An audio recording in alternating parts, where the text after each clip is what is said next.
Pemirsa, ribuan warga dari berbagai daerah rela mengantri di depan Istana Negara Jakarta Pusat. Ribuan warga tersebut antri lantaran ingin memenuhi undangan Presiden Joko Widodo yang tengah menggelar Open House Idul Fitri.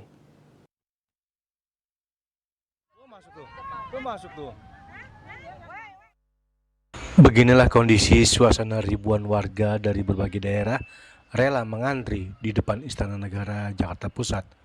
Ribuan warga tersebut antri lantaran ingin memenuhi undangan Presiden Joko Widodo yang tengah menggelar Open House Idul Fitri.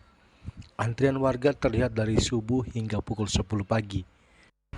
Antrian tersebut sudah mengular simpang Harmoni, tepatnya di pintu gerbang Kementerian Sekretariat Negara hingga di depan gerbang utama Istana Presiden.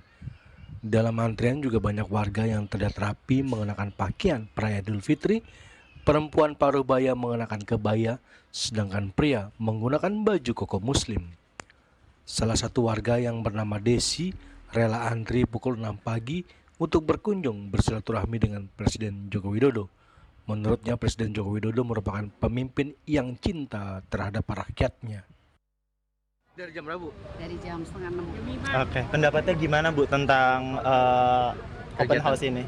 Open house ini harusnya dipandang sebagai suatu syukur ya, kita punya pemimpin yang tahu bahwa rakyatnya tuh merindukan beliau dan bisa open house untuk mungkin terakhir kali.